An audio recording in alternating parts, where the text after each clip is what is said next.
एक ऐसा प्लेयर जिसे इंडिया का फ्यूचर सुपरस्टार कहा गया, Real batting talent for India, Shubman Gill. एक ऐसा यंगस्टर जिसे इंडिया का फ्यूचर लीडर कहा गया। That is a fabulous achievement from Shubman Gill. Test और ओडीआई में कैप्टनसी दी गई एंड इवन T20I में वाइस कैप्टन भी बनाया गया। Shubman Gill is India's ODI captain. Performance ना देने के बावजूद भी उसे बैक किया गया और फिर T20 वर्ल्ड कप से पहले उसे साइलेंटली हटा भी दिया। नो फेयरवेल, नो एक्सप्लेनेशन, बस साइलेंस। बट डीप डाउन हम सबको पता है कि क्या रीजंस थे। उनकी फॉर्म। वैसे तो हर जगह यही सवाल हो रहे हैं कि शुभमन गिल को क्यों हटाया गया, पर मेरा यहाँ पर सवाल ये है कि जब वो परफॉर्मेंस देने के काबिल नहीं थे तो उन्हें टीम में इतना ज्यादा इंक्लूड क्यों किया गया? क्योंकि उनके इंक्लूजन से पूरी टीम का स्ट्रक्चर बिगड़ गया और अब एकदम से वर्ल्ड कप से पहले उन्हें हटा देना very controversial thing. Although team management का ये डिसीजन काफी अच्छा है, एज ये टीम के फेवर में ही है, because Shubman Gill as of now T20 में उतना अच्छा परफॉर्म नहीं कर रहे हैं, पर फिर भी अगर उन्हें ड्रॉप ही करना था तो उन्हें टीम में इतना ज्यादा इंक्लूड क्यों किया गया, और वो भी not as a normal player. Asia cup जैसे टूर्नामेंट में ये बंदा 1 साल के बाद एंट्री लेता है और सीधा वाइस कैप्टन अपॉइंट किया जाता है। एंड इस पूरी कहानी में एक नाम हमारे दिमाग में जरूर आता है, गौतम गंभीर का। This is the story of the Gill Gamble Gambhir played. Well, let me clarify this. इस वीडियो में हम बस T20 फॉर्मेट रिलेटेड ही बात करने वाले हैं। तो अब इस रिसेंट में हुई चीज को समझने के लिए हमें जाना पड़ेगा थोड़ा पीछे, यानी कि 2024 में। जब 2024 में T20 वर्ल्ड कप का स्क्वाड अनाउंस हुआ तो उसमें शुभमन गिल को एक मेन बैट्समैन की तरह टीम में इंक्लूड नहीं किया गया। He was there in the team as a backup player और as a should reserve player, जिस वजह से काफी लोग अपसेट भी थे एंड ऑनेस्टली डिसीजन काफी सही था, क्योंकि after we won 2024 T20 world cup सब कुछ परफेक्ट चल रहा था। इंडिया T20 वर्ल्ड कप जीत गई, रोहित शर्मा की कैप्टनसी में हमारी ये पहली प्रॉपर ट्रॉफी थी, राहुल द्रविड़ को एक परफेक्ट फेयरवेल मिल गया। लेकिन उसके बाद एक और चीज हुई, विराट कोहली, रोहित शर्मा और रविंद्र जडेजा तीनों ही लेजेंड इस फॉर्मेट से रिटायर हो गए, एंड वो भी एक ऐसे पॉइंट पे जब ट्रांजिशन हुआ हमारे न्यू कोच के साथ। अब इस ट्रांजिशन फेज में हमें क्या करना चाहिए? विराट, रोहित और जडेजा की जगह अभिषेक, संजू, जायसवाल, तिलक वर्मा या फिर वॉशिंगटन सुंदर को लाना चाहिए, राइट? आई मीन इनके अलावा और कौन बेटर ऑप्शन हो सकता था? क्योंकि आप इनकी स्किल्स देखो काफी ज्यादा सिमिलर है इन तीनों ही प्लेयर्स से। They could have made the team more better. Well, हुआ भी ऐसा, बट यहाँ पे एक ट्विस्ट आ जाता है। ऑल्दो जिम्बाब्वे और श्रीलंका के टाइम पर शुभमन गिल को चांस काफी दिए गए थे, he was even leading the team, but उसके बाद चीजें थोड़ी चेंज हो गई एंड उसके बाद शुभमन गिल को T20 में चांसेस नहीं मिले। और उसके बाद जब साउथ अफ्रीका और इंग्लैंड की सीरीज हुई तो उसमें हमने देख ही लिया कि संजू और अभिषेक शर्मा की जोड़ी ने कितनी ब्रिलियंट परफॉर्मेंसेस दी by scoring good runs and even multiple centuries. And इतनी अच्छी परफॉर्मेंसेस की वजह से धीरे धीरे अभिषेक शर्मा और संजू सैमसन इंडिया के सेटल T20 ओपनर्स बन जाते हैं। प्लान पूरा क्लियर था कि यही दोनों ओपन करने वाले हैं, and even it was very obvious कि अगर ये टीम किसी भी टीम से लड़ेगी तो ये जीत कर ही रहेगी। लेकिन तभी आ जाता है 2025 का एशिया कप, जिसका जब स्क्वाड अनाउंस किया गया तो इंडियन मैनेजमेंट की तरफ से एक ऐसा डिसीजन देखने को मिला जिसने इस पूरे T20 प्लान की डायरेक्शन बदल दी। एज कोच गौतम गंभीर संजू सैमसन को ओपनर से हटाकर मिडिल ऑर्डर में भेज देते हैं और उनकी जगह पर लाते हैं शुभमन गिल को, और वो भी as vice captain of the team. जो बंदा पिछले 1 साल से इंडिया के लिए T20 में मैच नहीं खेला था वो टीम में वापस आ जाता है एक ऐसे टूर्नामेंट में जहां पर टीम को जीतना इंपॉर्टेंट था, और वो भी एक नॉर्मल प्लेयर की तरह नहीं, एक वाइस कैप्टन बनकर। और गौतम गंभीर का ये डिसीजन कितना बड़ा ब्लंडर साबित हुआ उसकी बात हम करेंगे आगे, बट उससे भी इंपॉर्टेंट ये जानना है कि ये हुआ क्यों। I mean why fix something that is not broken, क्योंकि इस डिसीजन का कोई सेंस बिल्कुल नहीं बनता। Well, let me explain why. Shubman का कमबैक लिटरली 1 साल के बाद हो रहा था, मतलब आपने 1 साल तक उनको नहीं खिलाया because you had better options for T20, यानी कि आपको खुद पता था कि उनसे बेटर ऑप्शन टीम में पार्ट ले रहे हैं एंड उनकी हमें नीड नहीं है, और फिर अचानक से कमबैक हो गया, वो भी एक टूर्नामेंट में, एंड वो भी as a vice captain.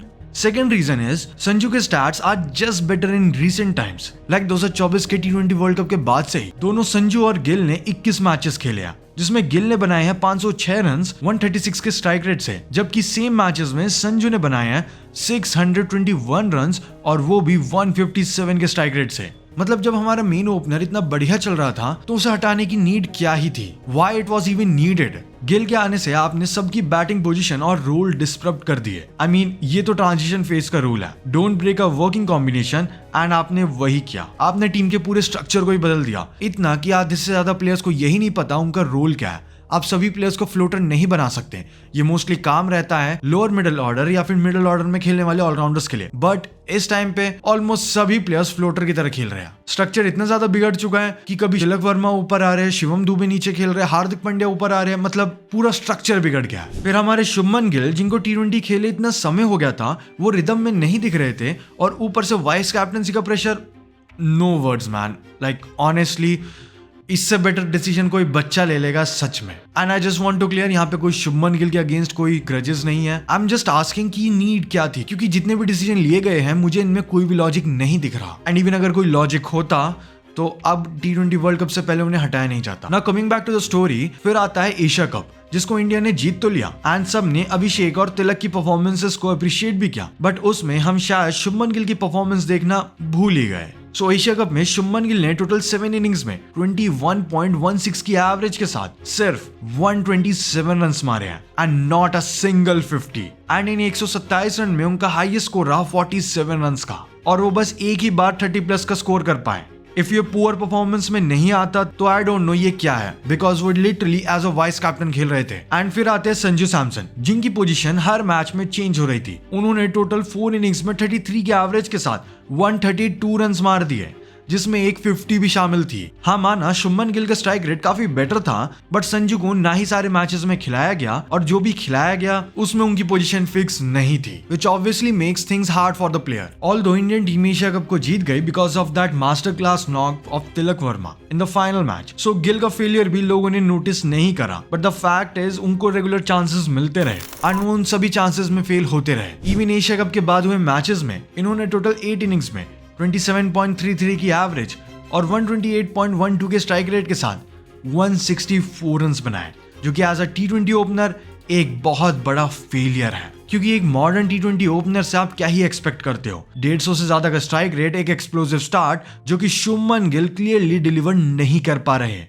And इसका इफेक्ट हमें क्लियरली दिखा शुभमन गिल की इमेज में। जो प्लेयर एक टाइम पे इंडिया का फ्यूचर स्टार देखा जा रहा था, जिसको लोग नेक्स्ट विराट कोहली कह रहे थे, अब लोग उसे हेट एंड ट्रोल करने लग गए हैं। बिकॉज इंडिया में रूल काफी सिंपल है, पुअर स्टैट्स और रिपीटेटिव बैकिंग। अगर ये दोनों चीजें हो रही है, इसका मतलब है ट्रोलिंग। अब ऑफ कोर्स हेल्दी ट्रोल एक अच्छी चीज होती है जिसमें आप प्रॉपर लॉजिकल वे में बात करो, बट यू नो इंडिया में चीजें काफी ज्यादा टॉक्सिक लेवल पे पहुंच जाती है, जिसके ऊपर हमने ऑलरेडी एक वीडियो बना रखा है। अगर आपको वो वीडियो देखना है, आप आई बटन पे क्लिक कर सकते हो, वरना लिंक डिस्क्रिप्शन में मिल जाएगा। Do watch that video. But उससे पहले इस वीडियो पे ध्यान देते हैं। अब माना कि ये सब चीजें गलत हैं, किसी प्लेयर के लिए पर्सनल हेट करना लिटरली नॉनसेंस है, बट परफॉर्मेंस का डिस्कशन वो तो वैलिड है ना। अब परफॉर्मेंस आ ही नहीं रही तो कोई कैसे उनकी साइड लेगा? जब आपके पास बैकअप में यशस्वी है, संजू है, और अगर एक प्लेयर परफॉर्म नहीं कर रहा तो दूसरे को चांस दो ना। It's not that hard. केवल एक प्लेयर के पोटेंशियल के बेसिस पे आप कुछ मैचेस के लिए उसे बैक कर सकते हो, बट पूरे साल के लिए डजंट मेक सेंस। और जब रन ही नहीं बन रहे, ना स्ट्राइक रेट है और ना वो T20 वाली एक्सप्लोसिवनेस है, तो फिर पॉइंट क्या है टीम में रखने का? सो इन सब चीजों से ये क्लियर है कि गिल को फोर्सफुली टीम में इंक्लूड किया जा रहा था। अब इसे आप फेवरेटिज्म कहिए या फिर ब्रांड वैल्यू वाली चीज, कोई रीजन स्पेसिफिक आपको नहीं मिल सकता। बट यहाँ पर एक चीज काफी क्लियर है कि जितने भी क्वेश्चंस है ये हमें गिल से नहीं बल्कि कोच गौतम गंभीर से पूछने चाहिए। आखिर वही तो टीम में सब चीजें करवा रहे हैं। गिल ऑफ कोर्स एक प्लेयर है, एंड अगर हम देखें तो हमारी पूरी टीम एक ऑफिस की तरह है, जिसमें गिल एक एम्प्लॉय है, and you can say a star employ, and वही गौतम गंभीर you can say a CEO, जो कि पूरी टीम को चला रहे हैं। तो किस प्लेयर को कैसे खिलाना है एंड किसे नहीं रखना, किसको रखना है, ये सब उनके हाथ में आता है। अब ऑफ कोर्स वो पूरे बोर्ड से डिस्कस कर सकते हैं डिसीजन लेने के लिए, बट उनके पास राइट है हर चीज करने का। एंड उन्होंने जो ये गैम्बल खेला है, इससे पूरी टीम की हालत खराब हो सकती थी। लिटरली एक ऐसा गैम्बल उन्होंने खेल दिया जिसका कोई सेंस बना भी नहीं, ना आउटकम आया, और शुभमन गिल को T20 से फिर से निकलना पड़ा। अब ऑफ कोर्स यहाँ पे एक क्वेश्चन ये भी आता है कि आखिर गिल ही क्यों? Why not any other options who are actually made for the T20 format? Banking एक चीज होती है, ओवर बैकिंग एक प्रॉब्लम है। गिल को रिपीटेड चांस देना, पूरी सीरीज के पूरे परफॉर्मेंसेस के बाद भी बैकिंग मिलना, जबकि बाकी प्लेयर्स को या तो चांस नहीं दिया जा रहा या फिर 1-2 परफॉर्मेंस के बाद ही ड्रॉप कर दिया। और यहीं से नैरेटिव शिफ्ट हुआ। गिल आउट ऑफ फॉर्म नहीं, गिल प्रोटेक्टेड लग रहे हैं। एंड यू नो यहीं से वो चीज स्टार्ट हो गई जो कि सूर्य कुमार यादव के लिए भी कही जा रही थी, like puppet captain and all. But यहाँ पे कुछ रीजन भी है जिस वजह से ये सब चीजें की गई। एंड अगेन इनमें से कुछ चीजें कॉन्स्पिरेसी वे में आप देख सकते हो and some assumption based, but ये सारी चीजें ऑब्जर्वेशन बेस्ड है। मैं यहाँ पे क्लेम नहीं कर रहा हूँ कि ये चीजें ट्रू है, बट ये मेरी ऑब्जर्वेशन पे बेस्ड है एंड इवन शायद आप भी इस पे अग्री करोगे। एंड गिल को इतना ज्यादा फेवर करने के पीछे भी कई सारे रीजंस हैं। सबसे पहले आ जाता है फ्यूचर। यस, बीसीसीआई अभी का नहीं, फ्यूचर की प्लान कर रही है। आज संजू सैमसन आपको अभी तो परफॉर्म करके दे देंगे, इवन 4 साल तक परफॉर्म करके दे देंगे, बट आफ्टर दैट इसलिए शुभमन गिल को इतना बैक किया जा रहा है। आज वो उन्हें एज अ प्लेयर नहीं, एक लॉन्ग टर्म प्लेयर के वे में देख रहे हैं, जो कि अगले 10 से 12 साल तक टीम का पार्ट रह सकते हैं and even as a captain भी 6 से 7 साल और खेलेंगे। सो एक फ्यूचर लीडर एस्टैब्लिश करने के लिए भी ये डिसीजन लिया जा सकता है। बट इसके अलावा जैसे कि मैंने पहले डिस्कस किया, फेस एंड पब्लिसिटी वाला part, well let's not pretend कि इंडियन क्रिकेट में पॉलिटिक्स नहीं होती, बिकॉज ये फैक्ट है कि Shubman Gill has more face value than other players. अब ऑफ कोर्स सब पीआर मार्केटिंग सब कर रहे हैं, एड्स करने हैं, everyone wants to earn, but वही परफॉर्मेंस वो लैक करती है। और अगर बीसीसीआई इसी वजह से शुभमन गिल को इतना ज्यादा बैक कर रही है जिससे वो उन्हें टीम का फेस बना पाए, then they are wrong, because Shubman Gill में वो पोटेंशियल है, बट इट्स वेरी अर्ली कि हम उन पे डिपेंड हो पाए एज अ प्लेयर और एज अ कैप्टन, क्योंकि कई बार ऐसी परफॉर्मेंस देखने को मिली है जब उनकी नीड थी बट वो सर्व नहीं कर पाए। And the final and third reason is probably the favouritism and GG era thing, जिसको ऑल दो हमने थ्रू आउट द वीडियो काफी हद तक डिस्कस कर ही लिया है। एंड ऑनेस्टली स्पीकिंग मुझे इस पे ज्यादा बोलने की नीड नहीं है, you can actually see all of the stuff on social media. I don't know, अगर आप इन तीनों ही रीजंस को देखोगे ये थोड़ा थोड़ा सेंस बना रही है, आइदर वन ऑफ देम और ऑल 3 ऑफ देम। एंड सब कुछ स्मूथली चल ही रहा था और तभी आ गया 2026 T20 वर्ल्ड कप का स्क्वाड, जिसमें शुभमन गिल पार्ट नहीं थे।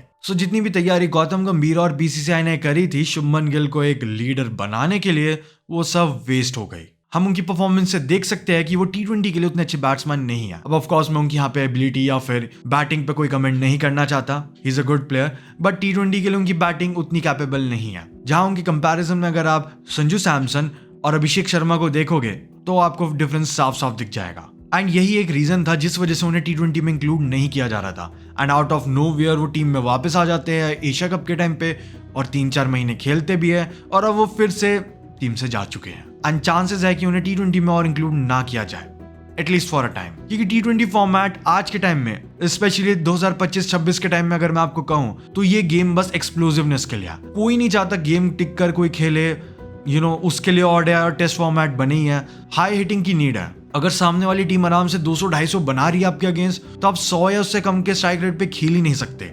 T20 फॉर्मेट में डिमांड है हाई स्कोरिंग रन्स और एक एंकर बनने की। अब इसका मतलब ये नहीं है कि आप 10 बॉल खेल के उसमें बस 3-4 रन बना के आउट हो जाओ, आप एक वे में पूरी टीम के बॉल्स भी खा रहे हो। ऑल दो स्क्वाड में काफी अच्छे डिसीजन भी लिए गए, जिसको हमने ऑलरेडी स्क्वाड सिलेक्शन वाले वीडियो में डिस्कस कर रखा है। And yes, Ishan Kishan final team में वापस आ चुके हैं, जो कि शायद ओपनिंग में ट्राई किए जा सकते हैं, but I would say middle order में वो काफी अच्छे रहेंगे। वैसे लेस चांसेस है उनकी टीम में इंक्लूड होने का, क्योंकि संजू सैमसन ऑलरेडी खेलेंगे both as a opener and wicket keeper. But let's see उन्हें मौका मिलता है नहीं, because I am very excited to see him bat again. अब आप लोग एक सवाल जरूर पूछ सकते हो कि भाई सब तो बढ़िया हो गया ना, एकदम बैलेंस स्क्वाड है, संजू भी अपनी डिजर्व प्लेस पर आ गया, गिल जिनको ये फॉर्मेट सूट नहीं करता था वो भी हट गए, हम जीत भी सकते हैं, तो प्रॉब्लम क्या है? वेल माय फ्रेंड, प्रॉब्लम में स्क्वाड में नहीं, सिचुएशन में है। जब ड्रॉप ही करना था तो इतने ज्यादा टाइम के लिए बैक क्यों किया? जिन दूसरे प्लेयर्स को इस फॉर्मेट में खेलने का चांस मिल सकता था, आपने उनकी जगह और टाइम खा लिया। यशस्वी जायसवाल ऑलमोस्ट इस फॉर्मेट से गायब हो चुके हैं, same with Shreyas Iyer. Although Ishan Kishan काफी टाइम के बाद टीम का पार्ट बने हैं, बट बाकी प्लेयर्स, उनका क्या? कोई और प्लेयर जिसका फ्यूचर बन सकता था या फिर जिसको चांसेस दिए जा सकते थे, जो कि इंडिया के लिए कुछ कर सकता था, आपने वो नहीं होने दिया, just because you wanted to back your superstar. क्योंकि अगर आपको इतना ही डाउट था कि वो T20 वर्ल्ड कप नहीं खेल सकता, तो इतने टाइम तक उसकी साइड क्यों लिए, उसे इतना ज्यादा खिलाया क्यों गया, और वो भी not as a player but as vice captain. Hardik Pandya, जिन्हें T20 वर्ल्ड कप 2024 से पहले कैप्टन रखा गया था, out of nowhere Rohit Sharma captain बन गए थे। वेल ऑफ कोर्स मैं इस पर कुछ ज्यादा नहीं कहना चाहता, बट वो डिसीजन काफी अच्छा रहा था, क्योंकि हमें पता है कि रोहित शर्मा कितने अच्छे T20 कैप्टन रहे हैं आईपीएल में, एंड हम ट्रॉफी भी जीते। और उसके बाद हर जगह बात यही थी कि हार्दिक पांड्या ही कैप्टन बनेंगे, बट कैप्टन कौन बना? सूर्य कुमार यादव, कोच गौतम गंभीर। उसके बाद वाइस कैप्टन का भाई गैम्बल चलता ही रहा। अक्षर पटेल काफी टाइम तक वाइस कैप्टन रहे, और फिर out of nowhere Shubman Gill team में आए, वाइस कैप्टन बन गए। हमारे captain Surya Kumar Yadav as of now उनकी फॉर्म ही गायब है, वो भी T20 वर्ल्ड कप जैसे टूर्नामेंट से पहले, और अब वापस से अक्षर पटेल को वाइस कैप्टन बना दिया गया। आई मीन क्या खेल चल रहा है? इससे बढ़िया वीडियो गेम खेल लो ना। वेल अब अगर देखें तो स्क्वाड काफी बैलेंस्ड है, अच्छा है, इस पे ज्यादा कुछ नहीं कह सकते। बट अगेन पूरा जो गिल गैम्बल गंभीर या फिर टीम मैनेजमेंट में खेला है वो काफी गलत रहा। आई जस्ट होप कि हम 2026 की T20 वर्ल्ड कप को जीते, अच्छा परफॉर्म करे एंड एक हम्बल वे में कहूं तो एटलीस्ट अपना बेस्ट दे, क्योंकि इस टाइम टीम में सब वही प्लेयर है जो डिजर्व करते थे स्पॉट को। एंड अगर गिल को आगे और चांसेस मिले तो इस वे में ना मिले कि वो परफॉर्म नहीं कर रहे फिर भी उन्हें खिलाया जा रहा है, क्योंकि एट द एंड हमें भी एक फ्यूचर टीम सिक्योर करनी है just like the other countries. Well let's hope for the best in T20 world cup and that's it for this video. अगर भुवनेश्वर कुमार के ऊपर वीडियो देखना है तो यहाँ पर क्लिक करो, अगर हर्षित राणा की केस स्टडी देखनी है तो यहाँ पर क्लिक करो। Thanks for watching, see you in the next one.